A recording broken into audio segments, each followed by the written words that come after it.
What's up mga kadwit, ayan, welcome back dito sa ating YouTube channel. Kamusta po kayo? At eto, so dito muna tayo sa Inmax ko ngayon.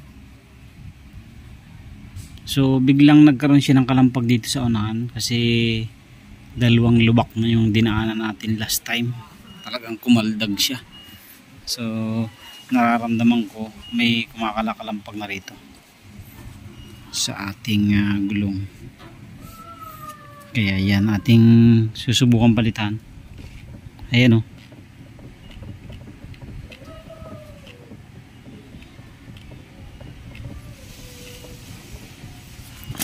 Kumakalampag na siya.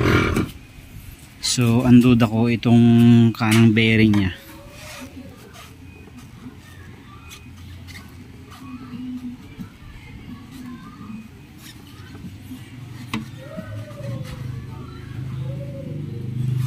Duda ko itong kanang bearing, dito siya kumakalampag. So malalaman natin pag binaklas natin. Kasi may plano rin tayong bumiyahe ngayong April. So may maintenance na muna natin para kung kailangan ng palitan pareho, papalitan na natin.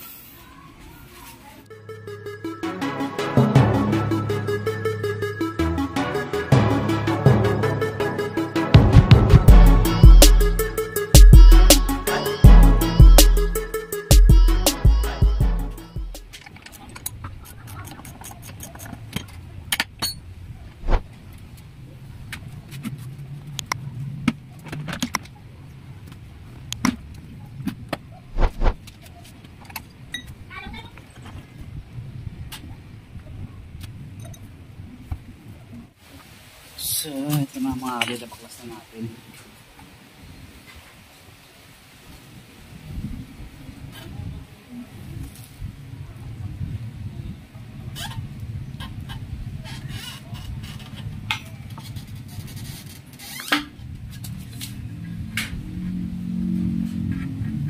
Ito yung malakas ang alog mga kaduit.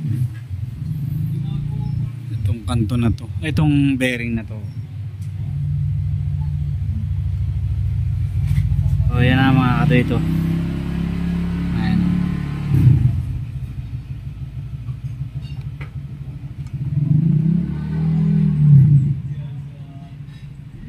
Ito yung may alog. So yung kabila, tingnan din natin yung kabila. Kung may alog yung kabila. So bali nakaldag ako sa lubak dito sa may biga last time, and then sa may Pagbilao, Quezon. Nung umuwi ako nung kasal ni Kuya Chris. Ayan.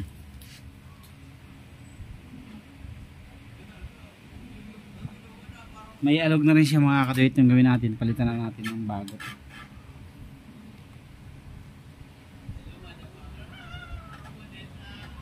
So pareho na siya mga kaduit, may alog. Malakas din ang alog dito sa kabila. Kaya ang gagawin natin, papalitan na natin pareho ng bearing yan. So ang bearing nito ay 6300. So same lang ng MIUI 40 at saka ng M3. So 6300 lang din yung bearing yan. Check natin kung kaya natin tanggalin muna yung sensor para hindi siya mayupi pag nagkabit tayo ng bearing. Okay? Ayan, baklasin muna natin.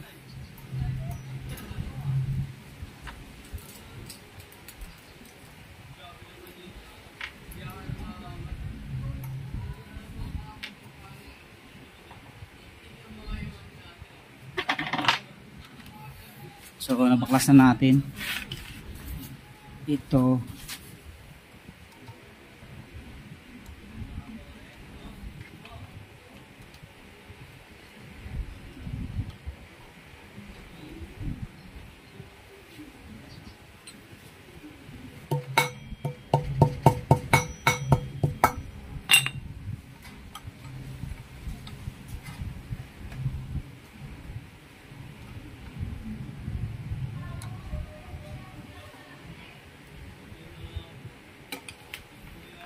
Yeah. So ito na mga kalit na baklas natin. Kinalawang na siya. Naiingay na rin mga kalit. Palitan na natin pareho. Itong isa nag-i-stack up na rin. So tanggalin na natin, tapos palitan natin ng dalawang bago.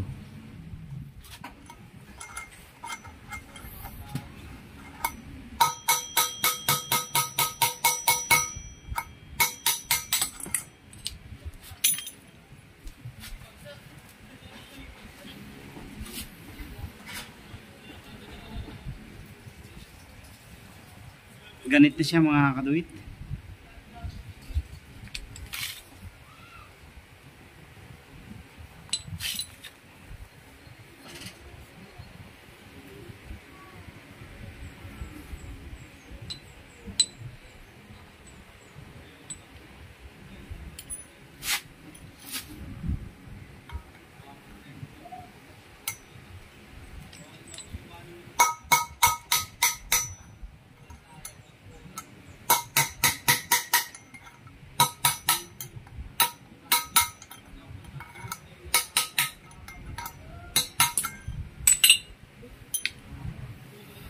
So ito na yung kanyang bearing.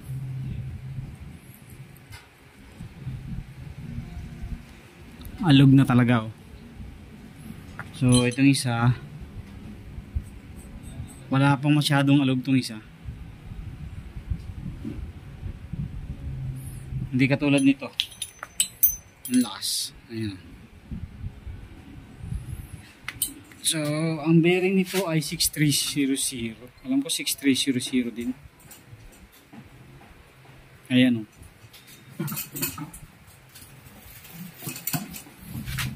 6300. Yan. Same lang siya mga kadit ng Mio Sporty at ng M3. So, ngayon linisan muna natin din, palitan natin ng bago. So, ang pipili natin bearing ay NSK 6300. So, yan NSK mga kadit. So, ito mga kadit, ang kagandahan kasi sa NSK, mayroon siyang cover. Ayan, pwede nating lagyan siya ng grasa tapos balik yung takip para mas matibay siya. Okay, so repack muna natin to. Yan. So ang gawin natin, buksan natin yung kabilang side.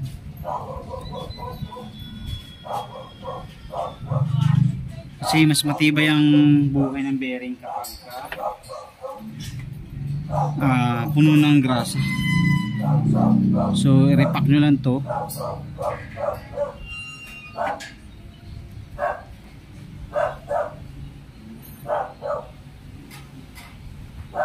Sagad i-push nyo pa loob.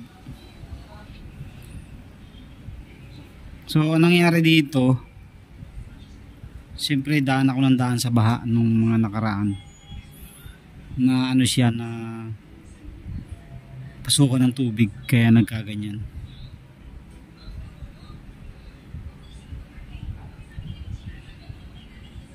Okay, so puno na siya ng grasa. Tapos ibalik natin yung cover. Ayan. Para ano siya, matibay.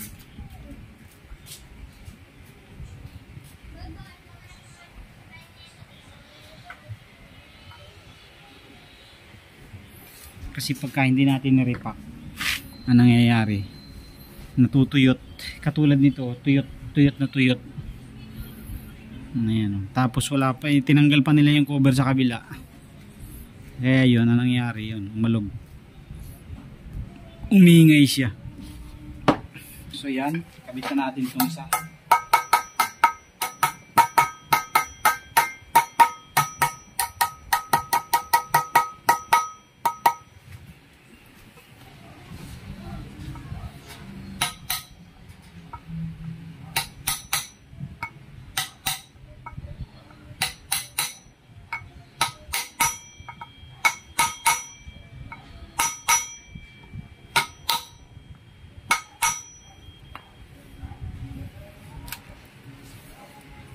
kabilang side. So huwag nyo kalimutan ilagay yung ating ehe.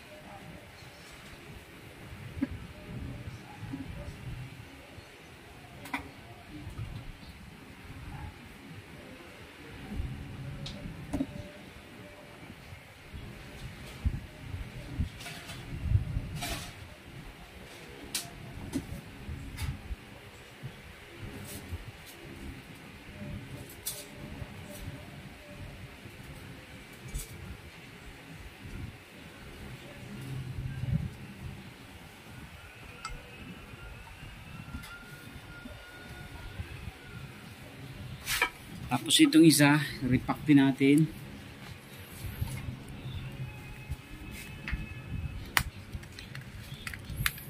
Para malagyan siya ng grasa.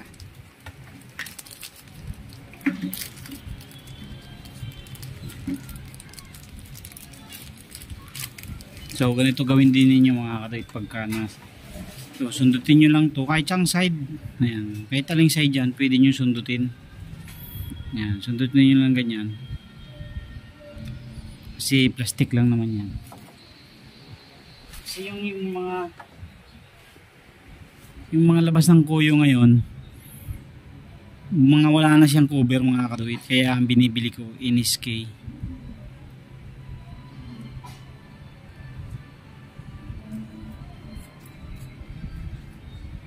Mas mabilis pa rin masira ang bearing sa gulong kapag walang cover, kaya mas maganda may cover talaga.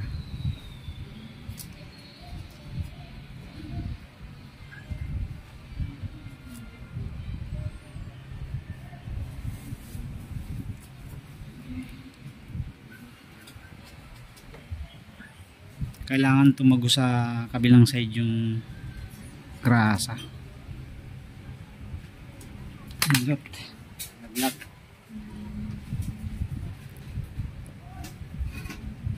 Para punong-puno siya.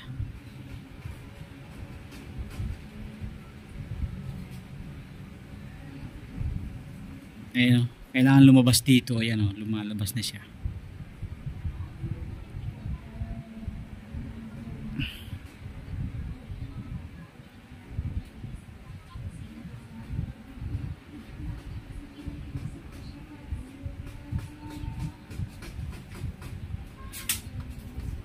Yan. Oh, see? Tapos balik natin yung cover para hindi pa rin lumabas yung mga grasa niya. Ayan. At least na-contain niya yung grasa dun sa loob. Tapos balik natin.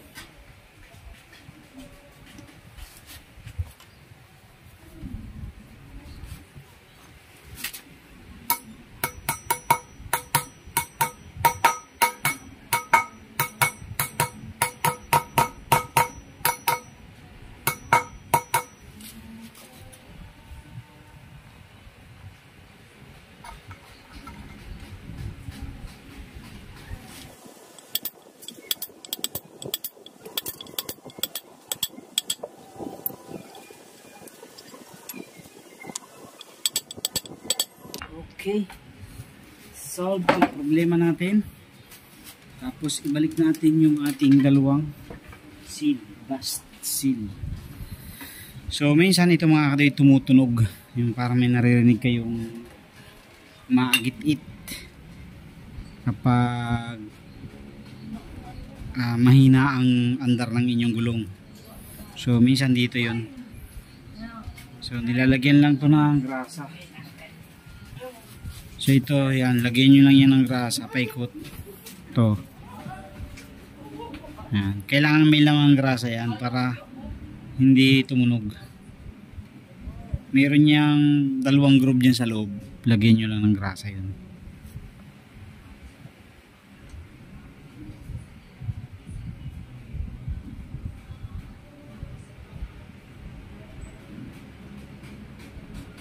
Staka ng grasa yan eh, yung mga groove na yan.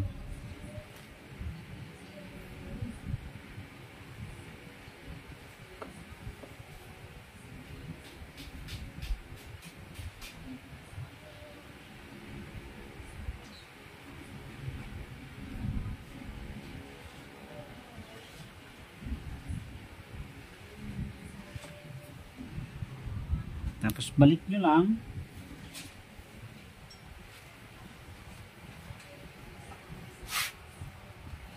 Kasi napaka-importante niyang rubber na yan mga kadoy.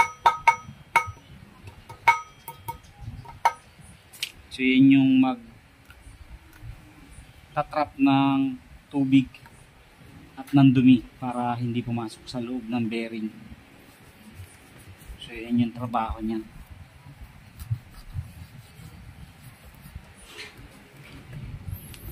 So kabilang side, ito ganun din, linisan nyo lang muna.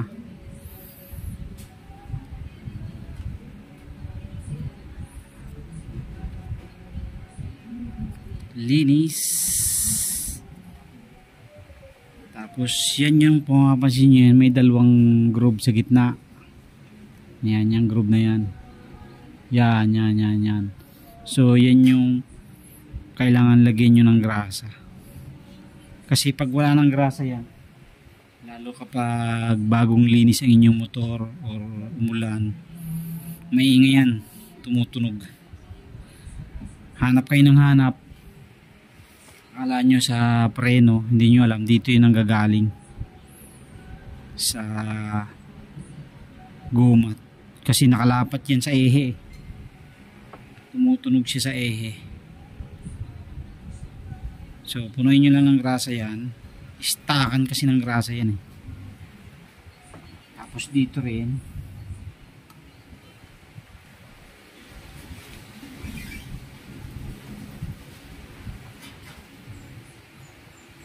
para magkaroon siya ng deposit na grasa.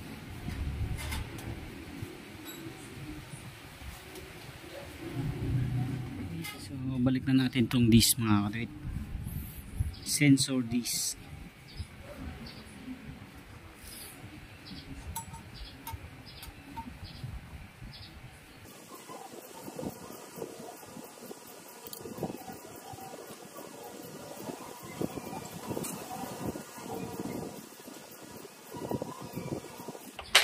Okay, hindi naman kailangan sobrang higpit na higpit yan dahil sensor disc lang naman yan. Hindi kailangan na isagad yun ng higpit na higpit kasi mahirap baklasin pagka ganyang star. Hindi ko pa nakapalda ng bolt, ng ano yan eh, ng screw. So papalitan ko yun ng gold pag medyo nakalog-log na tayo. Pati ito papalitan din natin yan.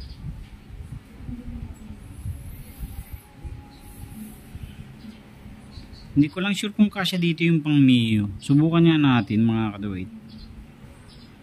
Meron ako dyan stainless na pang Mio eh. Hindi ko lang sure. Subukan kaya natin ha. Tingnan ko. Subukan natin mga kadawit kung pasok yung pang Mio dito.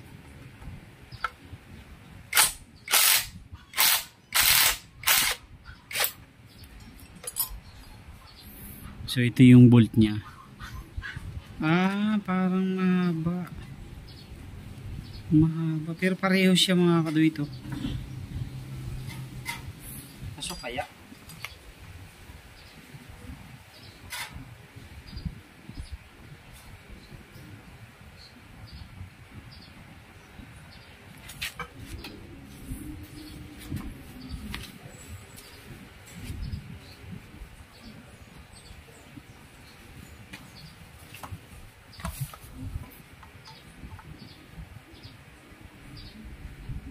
Yun, pasok siya mga kaduwit.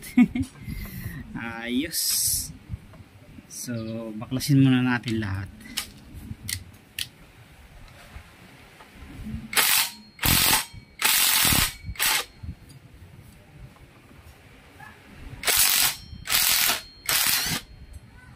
Yan. So ito yung mga alin niya. So palitan na rin natin para isang gawa na lang. Marami akong stock dito mga kadwito. Ang tagal na nitong mga bolt ko na to. Ang bili ko nito sa bolts and nuts ay 25 pesos. Tapos binibenta ko siya ng 30 pesos ang isa. Ito. Para may 5 piso ako. Stainless yun eh. So 25 pesos ang bili ko. Benta ko 30 pesos. Ayan. Stainless na yun mga kadwito.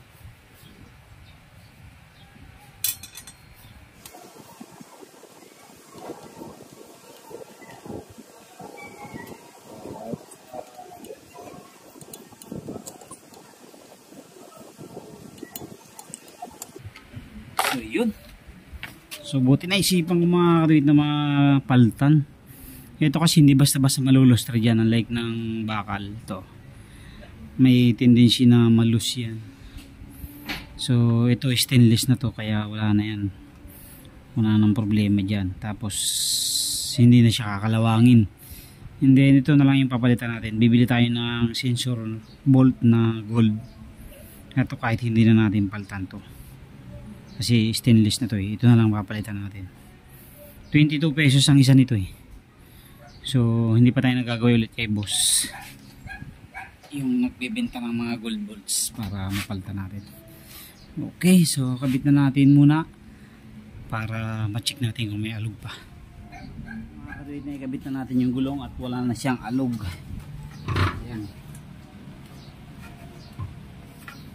Okay na siya. So solve na yung problema natin na kumakalakalampag sa ating unahan na gulong. So yan na. So ang gagawin natin, magpapalit naman tayo ng brake pad sa unahan, kasi yung brake pad natin sobrang nipis na. So babiyahe tayo sa April, kaya kailangan palitan na natin. So matagal na rin naman yan, 3 taon na, kaya sulit na yan. Thank you very much po. God bless po sa inyo lahat. Thank you.